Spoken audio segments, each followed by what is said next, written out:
Hey. All right. Hey, welcome back, everybody. On? How's everybody doing? What's going on? Welcome back to Is It Crazy or Is It God? What's going on, guys? I mean, you know what? I don't know if we did that the last time. Last time we had our anniversary special. So, okay, great. Soundtrack good. Okay, so great. Last time we had our anniversary special, so I don't think we've been doing this for a minute, which is how did you apply the word this week, or what did you get to apply? Awesome. Yes. I don't even remember the question. Anyway, listen, we get ready to get into that. Let's just do a proper welcome. Welcome everyone to Is It Crazy, Is It God, where we aspire to encourage a community of Bible readers to pick up your Bible and read along with us. Mm-hmm. You don't even have to already be a Bible reader to qualify. So just to let you know, I'm so not used to this, but I have to look at the lens and not I've been looking at the viewfinder. Yeah, okay. So sorry, everybody. Hi, we're looking at you. We're welcoming you into our space to say hello. Come and read the Bible with us. So hopefully all the audio and videos good because we're trying a different setup. Yeah. So hopefully we've got little mics. The quality is even better than before. You could definitely let us know if you have any constructive feedback. We are so open to that. So anyway, yeah. So now I'll jump in. Yes. This is what I was going to ask you. Oh, you were going to say? Oh, sorry. Okay, yeah. Okay. Sure. All right. There we go. You were going to say... How was your week? But you go ahead and learn. You know what? It's year 2. What did you learn this week? That's what the question was. Instead of how did you learn and apply it? What did I learn and apply in the Word this week? Yeah, that was the question. Yep. Give it up for Brother James over here. Give it up for Brother James for remembering that. Okay, I'm just grabbing my my memory verse book because I know it was something that was in here that I was applying this week, and it was okay. Here we go, y'all. Because coming into the new year, I've just been really trying to just put my best foot forward and I'm trying to start the year out as consistently as possible. So it's taking some setup and some sort of blocking off time. I'm heavy in the quadrants. And then sometimes I'll get distracted by whatever, right? Emotions or someone else's action or reaction or something. And now I'm over there, right? So this week, this is what I applied. Galatians 6:4-5. Pay careful attention to your own work, for then you will get the satisfaction of a job well done, and you won't need to compare yourself to anyone else. For we are each responsible for our own conduct. So that's the New Living Translation. I was applying that this week because I just really didn't want to get distracted with it's not necessarily he said or she said, but it's what other people think of me, because you just don't know anyway, right? Certainly it's a blessing to be around people who are honest and kind and can give you some feedback and constructive criticism. But sometimes when you don't ask people, they won't tell you. And I think more often than not, and then and it's scary to ask. So I'm always open to it, but I don't have a practice of asking. And so sometimes I get into the space of thinking am I even good enough at this? You know what I'm saying? And it's very odd because where does that come from? You know what I'm saying? But anyway, I was applying that to my work because I was let me just focus on my own work. And one of the good things about these memory verses is I'll look at it in different translations. And one of the translations, the Message, which is controversial. The Message translation, I've recently come to find is a big thing because sometimes it doesn't translate over exactly word for word. But in this one, it says, make a careful exploration of who you are and the work you have been given, and then sink yourself into that. Don't be impressed with yourself. Don't compare yourself to others. Yeah. Each of you must take responsibility for doing the creative best you can with your own life. So that is very much more specific. I think sometimes in different, so it's, I can see why it's controversial because it's saying something slightly more detailed, and is it the way that it was supposed to be interpreted? Exactly. Right. So the only problem with the message is it kind of okay. Anyway, so listen, that's my answer to the question, and then I'll let you go into your whole thing. But I learned to really, I really was applying that word as much as I could to just try to get out of my own head and stop like prejudging myself before I even do something. Sometimes I'll just be so in my head that I'll be like, oh, I got to do this. Like, I'll be worried that it's not going to get done. And it always gets done. Like, God is always with me. I'm always calling him into my space. I'm always asking him for guidance. And even though I'd still be messing up, I like to think that, I'm doing good enough to where he hasn't turned me away. And yeah, so that's how that's what I learned and applied this week, examining my own work and focusing on doing a good job with what I have. Okay, what's your question? What's your answer? What did you learn and apply in the word this week? And you must be choosing from things because I've witnessed you get up several times early this week, delve into your Bible, delve into I don't know if you're reading Proverbs or what, but I've been seeing you with your notebook out, so I know you got something. I don't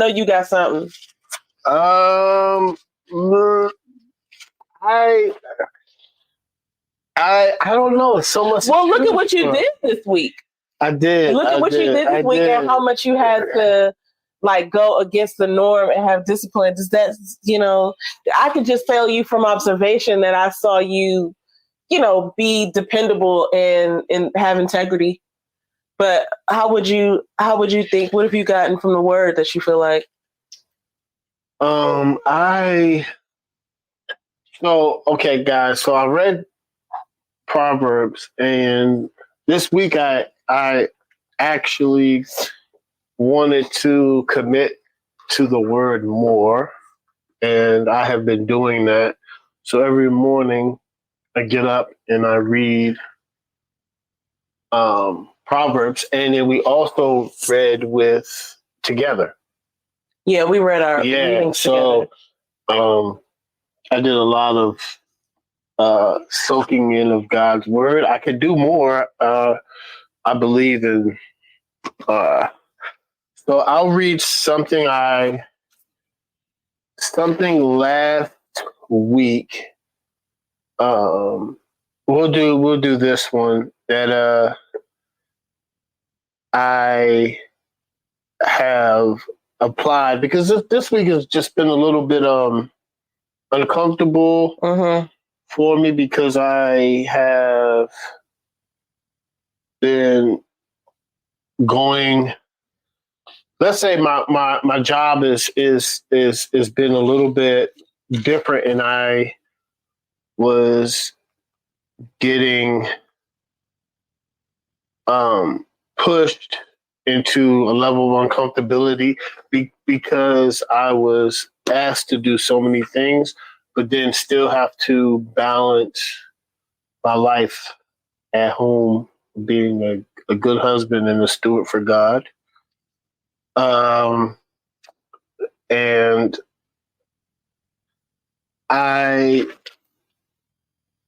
you know what? Okay, I can pick one. These are not your final words. Yeah, no. Now I just got to remember. Now I just have to remember. Boom. I'll do this. This is a good one. This is Proverbs 25, verse 2. And then I'm going to tell you how I applied this word to my life and how I read something today that's going to continuously help my life. But I've been applying this without even knowing that I've been applying it until I read the Bible verse. So it says 25:2. It is the glory of God to conceal things, but the glory of kings is to search things out. Right? So the glory of God is to conceal things, right? And the glory of kings is to search things out, right? So I think this remains to, you have to search things out if you want things to be like, if you want God to make changes in your life, if you want changes in your life, if you want to change who you are, you have to search things out. Right? So seek and you shall find. Okay. Right? The same thing. You have to, if you want, here's the great example of what we're doing now, right? And this is how I applied it. If I want to be closer to God, I have to search him out. So by me reading the Bible with faith this week in the morning and reading the Bible to myself and spending time with God, I have learned that in order to change who I am and to go to another level of uncomfortability, I have to search that out. So like if you want to be in a position, like say you want to create a YouTube channel like this, where you want to talk about how you read the Bible, you have to search it out to do it. You have to find out what camera, what computer. You could do it from your phone, but searching things out is the key. Yeah. Right? To becoming a new person or changing who you are. So when I read that verse, I was like, so what I've been searching? I've been searching to get closer to God than I have been. Yeah. And searching for me, the basis of searching is reading the Bible. So it's something. What I also learned is the Bible has, and we're going to talk about that when we break down these Bible verses. And faith you've been looking into this as well. As humans, we don't know the definition of words. So we'll hear certain words and we think like, oh, that means that. And it doesn't, it could mean multiple different reasons, and it depends how you use it in the sentence. So like when you search for something, you're thinking like, oh, I'm looking for my keys. Well, searching can apply to other different areas in your life. Yeah. And searching could be watching a YouTube video or reading a book, but you have to look for it in order. Like, so you're saying seeking information, right? Seeking information. Yeah. Gotcha. For me, I wanted to get closer to God. So by searching more, I saw him out by reading the Bible more. You're seeking God, right? Got it. You're seeking not necessarily just information. No. You're seeking an answer, or you're seeking. I'm seeking just to get closer to him. Mm-hmm. Yeah, I'm just saying by what you're saying. Yeah. Okay, got it. Got it. For somebody else, you can seek for questions you have and answers in the Bible. Yeah. Right now, my point in my life, peace, or you could be seeking love. You could be seeking. Sometimes I might have to pray about, that, but right now I'm trying to seek the wisdom of God, and that only requires one thing, and that's to fear him. But in order to fear God, you have to learn who he is and what what he's Bible. done. So that's what you have to immerse yourself with. So that was pretty long-winded, but it is what it is, guys. So, are you ready to go into the word, or will we ready? I am ready. I stay ready, so I have to get ready. No, okay. Sorry, I couldn't refuse. I couldn't help myself. I had to say that because it's one of those things you hear all the time. You get the opportunity to say it, you got to do it. You know what I mean? That's why I went for it. And here we are. So listen, this week we read from 1 Kings and 2 Chronicles. We went from 1 Kings 15:25 to 34, and then 1 Kings 16:1 through 34. Yep. Then we read 2 Chronicles 17. Then we read 1 Kings 17 through 19. Then we ended off yesterday with 1 Kings 20 through 21. Mm-hmm. Now, I'm not going to lie. I'm just going to jump right in. I got confused. I had to go to different sources, and I'm going to give a shout out at the end of the thing to tell you where I went, and then we found out a little bit more about our learning styles. But I literally, I got confused on this. I just want to be completely transparent. Sometimes when you're reading the Bible, you have to read passages more than once. That was definitely the case here. Now, I will give a disclaimer because we have paused for a while and we picked back up. And so I was really, I guess, kind of insecure approaching it because I was like, wait, what happened right before this? And so I thought, when we talked about Jezebel, I was like, first of all, we were like, is that where the word Jezebel came from, the Bible? Yeah. And then I was like, it had, the text referenced Jezebel having killed these prophets. And I was like, I don't remember reading that. Mm-hmm. And so James was explaining to me that maybe we didn't read it. And it's just telling us that that's what happened. And you just got to, keep moving. And I was like, well, wait a minute. If it happened, wouldn't we have read it? So I really got confused. Plus, there are two people that we're being introduced to here, Elijah and Elisha. Yeah. And I think I got those two mixed up at some point. So sometimes I'm just giving, saying this for experience purposes. This happened to me this week because I was like kind of confused. I was kind of insecure about my understanding of the interpretation of like what we're reading. I was referencing different texts. Like we always have our Tony Evans Bible commentary. I also got a parallel Bible. And I actually went in search of like some audio, like I needed it to be read to me, which was so helpful to me because I then realized like, oh, that's two different people. And and then I was able to like do something else. Like I think I was getting dressed while I was listening to it the other day. So yeah, that was my overall experience with this particular passage that we're going to talk about. Did you want to add on to that, or do you want to? No, it's some things that when we get to it that I learned. And yeah, I mean, I'm ready to dive into it. Okay. All right. Let's keep it going then. All right. So we read 3 sections. And the first section is, this is already explained, right? So it's 1 Kings 15, 25 through 34, 1 Kings 16, 1 through 34, 2 Chronicles 17. Now this talks about kings Nadab and Baasha, kings Elah, Zimri, Omari, Ahab, who will get to him, King Josaphat of Judah. And this kind of just breaks down, it basically tells a story of different kings and what they did in their time of Israel. And it doesn't like dive into the semantics and the specifics, but it kind of, breaks down of how evil the kings were. And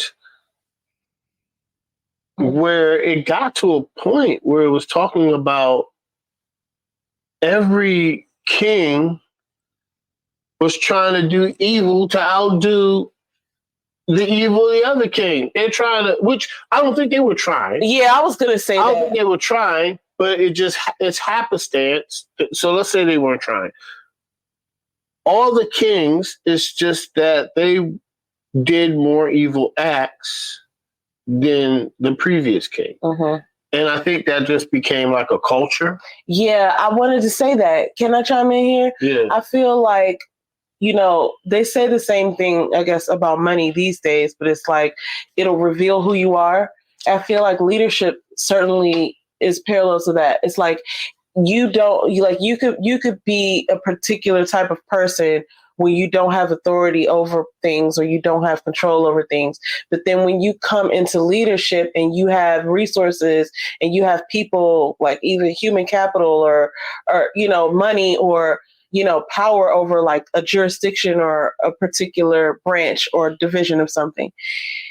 When you have that power, now we get to see who that person really is. Because, we see it with politicians. You know what I mean? You don't know if you're going to take the money under the table. Are you going to take the money under the table? I would say no, I wouldn't. But then who knows what's going to happen when I get into power? And I feel like nobody's looking and I might not get caught. Oh, that's how really it goes. People never think they're going to get caught. And that's the point, right? It's like the more you do it, you're more likely to get caught. But it's like, But even then, that's not necessarily like who's gotten caught. Some people maybe have done things for the first or second time when they may have witnessed other people do things several times. But the point is, if you do it, now you are the doer of that thing. We were just talking about this. You are what you repeatedly do, or you are what you do. If you do something for the first time, you can no longer say, "Oh, I never do this," right? Because now you do. You know what I'm saying? And that's a cliche saying, "I never do this," but you did it. Though. But you did it though, so now you do. Now you're that part of your history. And listen, it's not a down. It's not a down like a downer or whatever. It's not a put down. But what I'm saying is, when people come into leadership, like we see these kings, it's not necessarily that they are wishing to do, I'm going to be the worst king there ever was. I don't think that's the case. I think it's like it's just a test of character. It's like, oh, now we'll do whatever you say because you're the king and because you have power and because we're kind of in fear of you, like you could do something to me. And so you can do whatever you want. What would you like to do? And now we see them, sort of each king is worse than the last. And so what I learned from when we was watching the, because we'll do our reading, and then, like I said, I listened to audio this time. We'll do a little extra research, then we'll listen to the Bible Project. And on the Bible Project narration, they pointed out like there were all these kings, northern, because when they split into two, and it was like Israel and Jerusalem, there were 20 kings, right? And the northern kings, all of them were bad, but then the southern kings, they had some sprinkled out. I think he said like 8 that did okay or whatever. But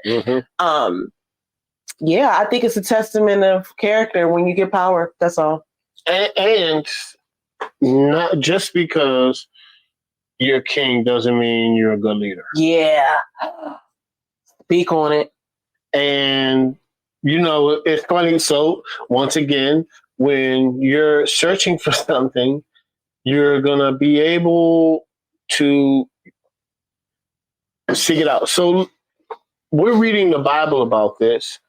And then I'm reading another book that isn't the Bible, but it's where I want to go, right? It's Jim Rohn's 7 Successful Habits of Wealthy People, I think. 7 successful strategies. Right there? Yeah, 7 strategies for wealth and happiness. If he asking me, I don't know. I hope it's not backwards. Yeah, this is what you're. Yeah, so I'm reading that now, right? So, well, since we're talking about what we're reading, I'm reading The Discipline of Destiny by Ryan Holiday. But he was talking about like leaders are readers, right? So just because you're appointed king, this is what I got from the Bible.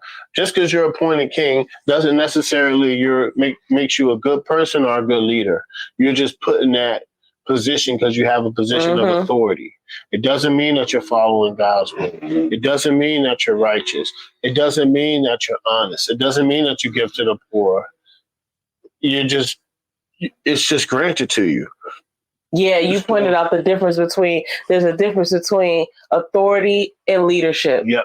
One doesn't, that's what you just said, but I just wanted to point those two out because it's like, I do think sometimes people hide behind a title and they say like, oh, well, I'm this, so that represents this. And someone this week reminded me that just because someone is at a director level doesn't mean they're performing at a director's level, right? So you could have a situation where someone is titled something, but they're not performing up to par or, up to whatever the standard would be required. And that's what I kind of got out of the Bible verses. It's like, and when it's saying it's doing evil, that's sinning and going against God, but it's just because they're king doesn't make them a good leader. Right. And I think we all need to keep that in mind, especially with the politics and everything ramping up again, because it's a voting year or, general election year. But yeah, we all need to kind of keep that in mind. It's like, just because someone's a leader doesn't mean they're a good leader. Yeah. Just because they're appointed or just because they're in authority. Doesn't mean you follow them, because we see how this happened in the Bible. So go ahead. I'm sorry. Oh, now that's just my takeaway from that. But now we can talk about Jehoshaphat. And Jehoshaphat of Judah was different than the other kings. And I believe, if I'm not mistaken, Jehoshaphat was, if I can get this right, I believe he didn't do evil as the other kings did. Let me make sure I'm not mistaken. I don't remember which one. I don't remember which ones was, because another thing that I messed up on, or not messed up on, another thing I'm coming to realize is like sometimes when I'm trying to read these stories and I see like certain words like Israelites, or I don't know, certain words just make me think like good guys, bad guys, and everybody that's good can, possibly do something bad. And there's sometimes the people who are not necessarily even like on the good side are doing something helpful. We've seen in the Bible where people were like part of a different society, and they'll house somebody who's traveling or running away, or you know what I'm saying? Like, it doesn't necessarily have to be a believer to be a good person type of thing. But so that's something that I have to sort of work on with my comprehension too, because it's like, just because someone is labeled a certain thing, or you take sort of similarity with them, or you take a side with them, doesn't mean that they're always going to act in or out of whatever you think their box is. Go ahead. I'm sorry. I was correct. Jehoshaphat, actually, the Lord was with him because he walked in the earlier ways of his father, David. And he did not seek Baal. So all the kings I named, 1, 2, 3, 4, 5, 6, 7, that all did evil. Not saying they were like, I'm going to do more evil than him. It's not that. It's not a conspiracy theory. It's just that they were just living a natural existence. Natural existence. They just weren't good leaders and were evil. What happens? It happens in life. But Jehoshaphat didn't do that. He didn't worship Baal. That was a big thing back then, too. A lot of people worship Baal, which is like a golden bull. Or I don't know. I think it keeps coming up over and over again. If I can. Google but that. he Jehoshaphat did not. He kept God close to his heart, as you should. You shouldn't. God dislikes that when you worship. Yeah, in the Bible, this is from study.com, so it's not even like a Bible source, but I just Googled it. The god Baal is the name given to several different deities who are designated as false gods or idols. However, it is most often used to describe the specific Canaanite Phoenician god of fertility and rain. Additionally, Baal is associated with Beelzebub, demons, and the devil. Oh, that's interesting. So, yeah, I do think that there were these calves, like it was 2 golden calves that I think the northern Israelites, whatever, like one of the leaders put that up there for them to worship. So, okay, so stuff funny. So did you already read that question? That's funny. Okay, let's go into the question, because we're already what is the main, in what main way was King Jehoshaphat different from these other kings? You just answered it. Yeah. You were like, he didn't go and worship. No, he was one of the ones who would. It always stood out to who was righteous. So that's really funny, because we find ourselves in this pattern of. Sorry, all my notifications are going off. We find ourselves in this pattern of when we get on here and film, and this is the first time that we're reading these questions out of the teachsundayschool.com 365-day daily Bible reading plan. So we'll read the prompt questions, and it's the first time we're seeing it. If we read the readings, we don't look at the questions. But inevitably, we always be answering the questions before we look at them. So it's really funny. So the question is, in what main ways was King Jehoshaphat different from these other kings? And James has already pointed out that he wasn't worshiping the same idols and that he walked with God. Who was he? Was he married to somebody? It just says that he was. It just basically, it's the 2 Chronicles 17. It just talks about how he was righteous with God and walked in the way with God and didn't worship Baal. It's a real quick verse. Does your Bible say anything like a breakdown of him? You know how sometimes years will have like a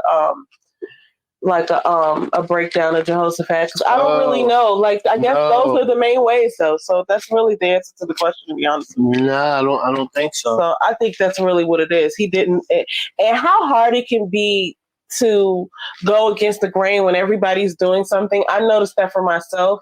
It's like when everybody's doing a thing, it almost makes it more of a challenge to do the right thing. It's like if you're driving and everybody's driving one way, you're gonna kind of go with the flow, or if everybody's going a certain speed, they call it going with the speed of traffic. Mm-hmm. But it's like, even it's that way with a lot of things. It's like if a line is forming, mm-hmm. right, you're gonna get at the end of the line.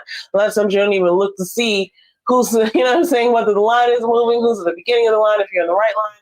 So it's like you just kind of go with the flow. So I mean, like, that is really commendable for him to go and walk with God in that way when others were not doing that, because mm-hmm. it's hard to like go against the grain, if you will. Yeah, because it stood out, because all the other kings were evil. Okay, 1 Kings 17 through 19. This is basically about the prophet Elijah and Ahab. Basically the next two are about it, and the stories are pretty phenomenal. These are wild stories, man. You can't make this stuff up. Go ahead. So the prophet Elijah calls a drought. The ravens feed Elijah. Elijah raises the widow's son. Remember? Yeah. Yeah. Elijah defeats the prophets of Baal. Mm-hmm. We're going to get into that. And God speaks to distressed Elijah, and then introducing Elisha. Right. So, okay. So this is a very... Elijah said there's going to be a drought. Nobody believed him. Then there was a drought. Then, because of the drought, he just went on his journey, and he was in the desert, and God basically fed him. Yeah. Yeah, right. God told him where to go for food, and he just went and did it. He just went and went to the lady. It was wild, because it's like, because he ran away around. He ran away around this time. Okay, yeah. So, and then he meets this widow, and he gets bread, and he feeds the widow and the widow's son bread, and they drink water, and then the widow's son passes away. Yeah. And what happened was he was told, God told him mm-hmm. that she was going to feed him. And then mm-hmm. he went to tell her, like, hey, you're going to feed me or whatever. He didn't say it like that, but she basically was like, I only have enough for me and my son. And he was like, go look. Mm-hmm. Right. And it was enough for them. Mm-hmm. Basically, well, what I read was that he said, okay, you'll eat after me. But then when she went to go get it, there was enough for everyone. And then, yes, the boy passed away. Yeah. But Elijah went to the upper room. I remember I was like, yeah. And then Elijah prayed to God and asked God. Once again, I'm noticing this about God, is that if you call on him and you're in the spirit, he is going to deliver. Mm-hmm. He always delivers on his promises. So if God, I'm just learning this. Let me piece this together real quick. This is a thing that just came to my mind. Yeah, go ahead. God gives you steps to getting what you want out of life. God has a perfect way and choice for where do you go. Because if we're made after his image, that means imagine. He gave us all imagine That's why everybody has imagination. Everybody wants to create. No matter who you are, you want to create. You want to build something because that's what God did, and we were created in His image. So if God gives you a vision to be a painter, and you start reading the Bible, and it's certain laws that you have to follow. And once you follow those laws, you get in the spirit, you get close to the spirit of God, God talks to you. Because God has promised you, right? If He says, you follow me, you'll be successful. You follow me, you'll be happy. Because He has promised you that, you can call on Him when you're in certain situations if you're in the spirit. Yeah. Like, hey, God, you promised this. I'm stuck in the wilderness. I need some bread. I might die. Yeah. I need you help. And then the ravens feed Elijah. Then he meets a widow. So when that point, when Elijah found that out that the widow's son died, he called on God. God raises the son. So that's just like my theory, right? You get close to God. God gives you the vision. You follow God's law. Then because you're in the spirit, you can call on Him and He'll deliver His promises to you. Yeah. And you can call Him out. God, you said this. Yeah, but what's funny is, okay, I just want to point out a couple of disclaimers, right? Sometimes it's not on your time, right? Nope. So you think like, oh, I'm about to die. Like I remember songs that kept on saying, David kept on saying that. Oh, my enemies are upon me. And it's like, we forget that God is God. Like he understands, He knows what's happening. Like, chillax. But also what I think was interesting is like the ravens, right? It's like, you don't even think to yourself, man, we take for granted so many things. We think we know everything. We think the animals are not as smart as we are. This actually still happens. Like, I'm not saying like they're bringing people meat, but like I've seen these posts through social media where like if you give birds a certain, like if you give birds food in a certain place every time of day, like the same time every day, they'll start to bring you stuff back. And there was one story about the birds, they'll bring you like rocks and stuff like that, or stuff for nests. They're not building a nest, they're just bringing you back. They're trying to give you in exchange for what you've given them food. And then there was one story of these birds that were bringing like dollar bills to this person.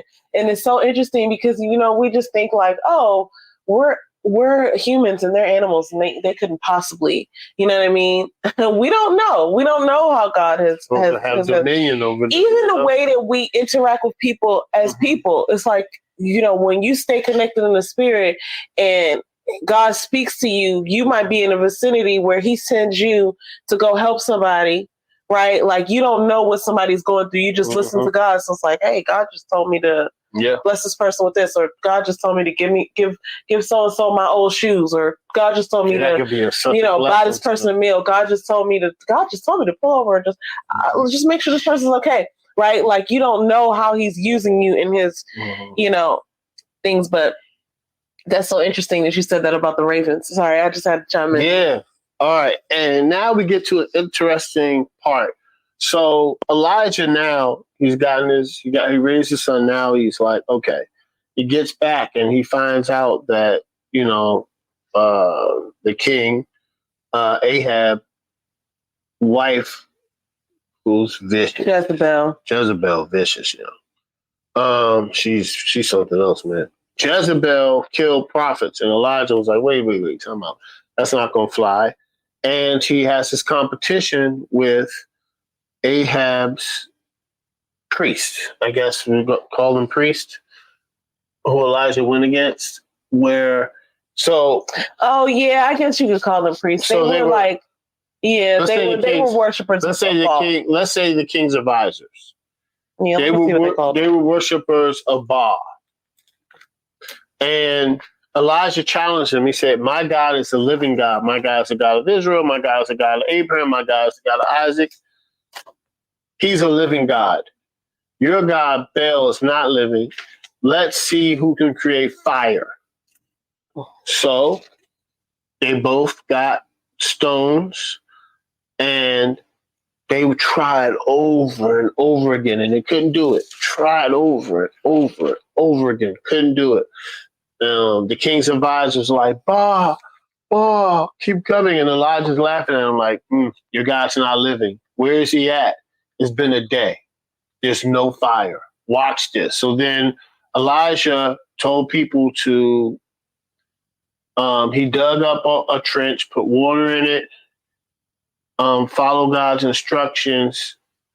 And then next thing you know, fire is created. And he says, look what my living God could do. And then the people said, oh, we must follow God because we've seen him create a miracle. We see him create fire out of nothing. And then Elijah gets a little, I'm not going to lie, I was like, what? And Elijah slaughtered the king's advisors who... Yeah, they said Baal's prophets. Baal's prophets. Mm-hmm. And Elijah killed them. Now, Ahab, the king, goes back and tells his wife Jezebel. Jezebel writes this letter to Elijah saying, hey, you killed my... She said... What's she say? Yeah. This is in 1 Kings 19:1. Now Ahab told Jezebel all that Elijah had done and how he had killed all the prophets of Baal with the sword. I don't know if it's Baal or Baal. Sorry if I'm saying it wrong. Then Jezebel sent a messenger to Elijah saying, so may the gods do to me and even more if by this time tomorrow I do not make your life like one of them. And it says, and Elijah was afraid and arose and ran for his life. Yeah. He ran with stress. I think crazy. That's interesting. But go ahead. The queen wrote me a letter like that. This woman is evil. I get it. He was scared. I get it. But he was like, this is why this question is going to be interesting because I just looked at it. Well, let's read it. Elijah could have wound up dead at the scene with the prophets of Baal or Baal. Whatever you want to Baal say. Sounds like y'all know what we're talking about. Baal. Ball so hard. Anyway, all right. Oh my God. Too easy. What can we take away from his faith and confidence in God, Elijah? Okay. Because I was just getting ready to say, what can we take away from his faith in God? So look at how he, he did the thing with the ravens. He went to the widow. He saved his son. He went and was so. And one of the things that we didn't even say is that when he came back and told Ahab's messenger to go get Ahab, dude was scared. I can't remember his name right now, but he was scared because he was like, "Hey, listen." He's been looking for you for some time. If I come back with him and you're not here, he's gonna kill me. So please don't do that. Like, what if the Spirit of God takes you away? Like, come on, man. And so he was like, no, I'll be here. Go get your boy. And this is before the whole thing with the prophets where they did the fire. It was Obadiah. It might have been Obadiah, yeah. So here's what. He had all the faith. And I was thinking to myself that I'm gonna be real. I don't have that much faith. Like I have a lot of faith for God, but you wouldn't find me up at the Iverson Mall telling people you bring your God and my God's going to bring fire. I mean, I don't know if I'm walking the heart of God like that. Like I want to be, but I wouldn't test it like that. I wouldn't put my life on the line and be like, hey, if you guys as God, is there, then he'll strike a fire. And if mine is here, he'll strike a fire. Let's see which one goes. I wouldn't necessarily be that confident right now, this present day and age, like he was. So I thought to myself when he did that, like, oh, wow, I can really take away that I should be that faithful. And I should be that faithful. I still am taking that away.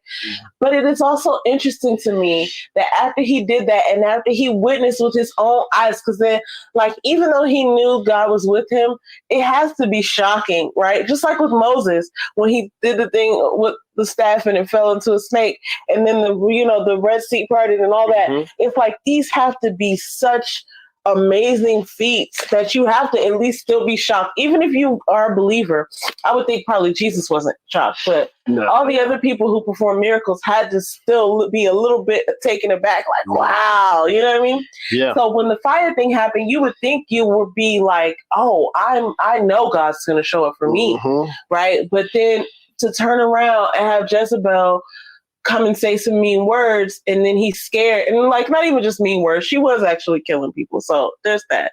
You know what I mean? She was actually out here killing people, But I thought that, wow, that's interesting that he ran away scared when he just saw the acts of God through him, you know what I'm saying, through his own participation. Mm-hmm. So I thought that was interesting, but I can take away that I should have that type of confidence in God, not to the point where I'm going to dare to, yeah, I'm going to perform a miracle, everyone. Hey, come gather around and watch me perform a miracle.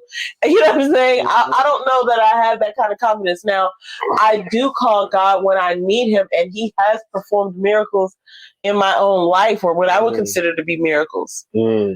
But I wouldn't necessarily put it out there for people to test unless he called me to do that, but that would be hard because we know God likes to embarrass people. You know what I'm saying? So I do have confidence. I just am not sure, about the major feats that like defy science. You know what I'm saying? Yeah. So what did you take away? So Elijah could have wound up dead at the scene with the prophets of Baal. He could have, because he ended up killing those people. What can we take away from his faith and confidence in God? I'm not going to lie. And this is later, but we had a discussion about what this meant. And this is 19 verse 14. 1 Kings 19 verse 14. He said, I have been very jealous for the Lord, the God of hosts, for the people of Israel, forsaking your covenant. Let me tell you something. I was like, Faith was like, what does that mean? And I was like, well, maybe jealous means something else in the context that it was. Right. And let me just say, because I was looking at it and mine didn't say the word jealous. Mine said the word zealous. Yeah. So for a second, I thought he just like overlooked the word or whatever. And then I looked because I have the parallel Bible too. So it's like, this Bible has International Version, New King James Version, New Living Translation, and the Message. And 3 out of the 4 on that same verse, which was 1 Kings 19, it said zealous, but his said jealous. So we were trying to figure out why are they interchanging that word. And then so we looked up the definition, and it meant like to protect the turf of or something, right? So that means that Elijah was like basically having God's back, if you will, right? Like he was acting and performing in a way where he was protecting the property of God.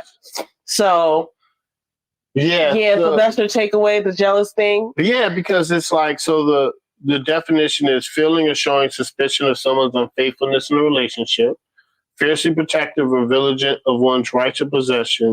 That's the one. And this is the third one. I just saw. Okay. Look. Of God. Demanding faithfulness and exclusive worship. So he was so demanding faithfulness and exclusive worship. So he was so my God jealous that.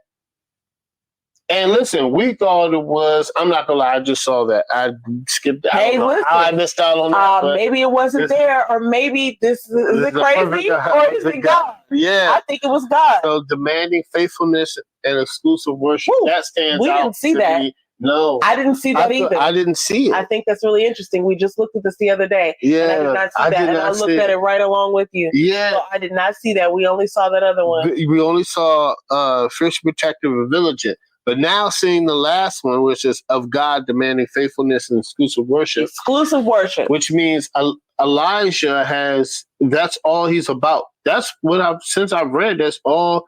He is constantly worshiping God and following God and listening to God's instructions. And I can see how the jealous part comes in when you think about exclusive worship. Like, obviously, they're doing the opposite. Yeah. And we talk about, guys, gonna have to go ahead and say this.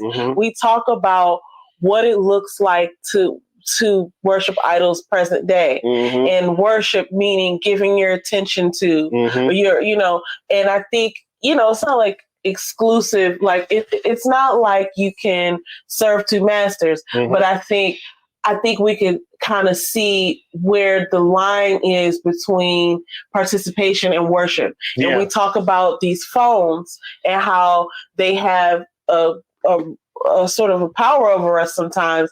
And like, we're almost worshiping our phones. We see how, I know we're going to run out of time soon, but we see how people, even the children in the schools, we're seeing a lot of these clips of them, getting their phone taken away and really causing harm to teachers or others. It's like, or like I saw something over the holidays where a child, like their parent took their phone and they like killed the parent or something. Sorry. They unalived the parent. I don't think you can say that word on YouTube. Sorry, YouTube. But the parent was unalived because because the child's phone was taken away. And I think that we really have to take a look at where we're going with this technology, because it's a thing, it's a possession. It's not God, and it's not a person. You know what I mean? Like, it's not anything with life, and it's replaceable. It's completely replaceable to the point where it gets replaced on a regular cadence. Like every year or 2 years, they have a new one. So it's not that serious. And I think we got to really take a look at how we feel about these devices. But, that's just me. No, I totally so I can see where that jealous thing comes in, though, because it's saying exclusive worship. These people were obviously doing the opposite with those deities or whatever they're called. Which I think what we take away from his faith and confidence, how confident and strong he was to do the opposite of what the world does. And that is finding confidence and strength in God, because as a society, we're kind of used to going along with what we deem necessary for ourselves. And when you follow God, you're doing the opposite of that. When you start talking about God laws, you're doing the opposite of what everybody else is doing. And because you're doing the opposite and you have exclusive worship with God, that is confidence. Because you're going away from the grain of what everybody else is doing. And it's the thing that we all, well, like a lot of us sort of like fear is like other people's approval. Like, you know what I'm saying? Like so many things we do is based on the desire for other people to like us, to include us, to, sort of, not even like raise us up, but like acknowledge us or to say that we're a part of something. Yeah. And so that can be difficult. So that's what you take away. That's what's up. Yeah. So, okay, let's move right along, because it looks like we're going to drop off in around 7 minutes. We might just drop off and continue with YouTube, but let's just see. Yeah, I think we could probably wrap. I think we can finish up with the shoutouts and then we can push this. Okay. Sure. You want to do the shout-outs first? Or you want to do... No, let's do shout-outs last like we normally do. This is the type of thing that happens in your live, guys. We can push this till next week. No. Let's finish. We got 6 minutes. Okay. Yeah. All right. You don't think so? So, yeah, we can try it. All right. 1 Kings 20-21. It talks about how Ahab defeats Ben-Hadad and Ahab commits murder and repent. So this is saying what Ahab did when he said he committed murder. It was, let me see, where is Ben-Hadad? Ben-Hadad was another leader. Prophet?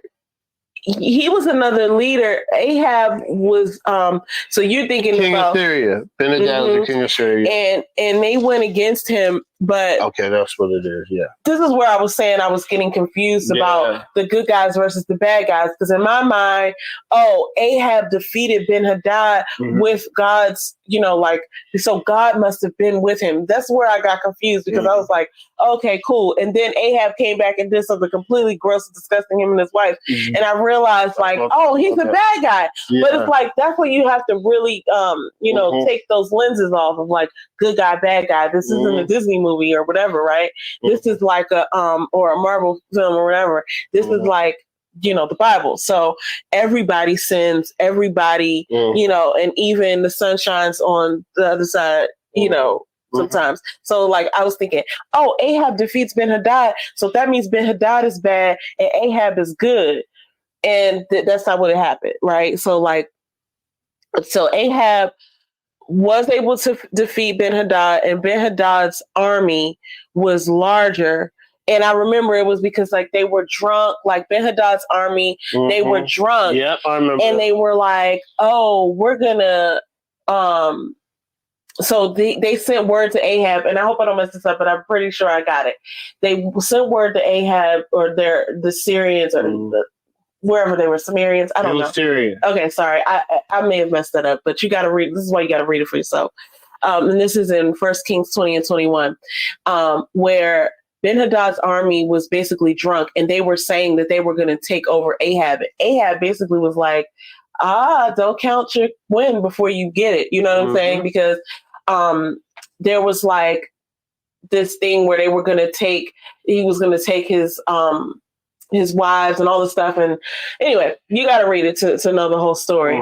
But once he defeated Ben-Hadad, it was like, oh, we did that with a smaller army. And I took it like, oh, because God was on their side. And that could be the case because God, can do that. But it's just interesting because the Ahab went and did some crazy stuff after that. So it's like, you would think that, when you see the work of God, then you're going to go do good. Yeah. But anyway, that's not even the question. The question is, often a small godly army defeats a huge one. Yeah. What does this tell you about God's loyalty? We have 3 minutes. I think that this is something that God continuously repeats because one of the judges had a small army. Joshua Nun had a small army. Yeah. And this is a very easy question. God's loyalty is untestable. Yes. God's loyalty is the truth. And he's not bound by this earth. He created it. So what this tells me about what God has a small army that defeats a large one is that he is the ultimate creator. There's no bounds for which he is limited by. He's limitless. He doesn't go by time. He knows the in and outs of us. He knows what we're going to do before we do it. So, yeah, that's what it tells me. His loyalty is untestable. What about you? I think God's loyalty, God's going to come through on his word. And if you know his word, then you're more powerful because you know what he's going to do. You know what to call. And I think also, like you said, it's like you can't necessarily use math or science to know what God's going to do because he created everything and some things defy those things. You know what I mean? Like or some things are considered miracles because they're just unheard of. Like a small godly army defeats a huge one, just like the same way that David with the stone killed Goliath or with the slingshot.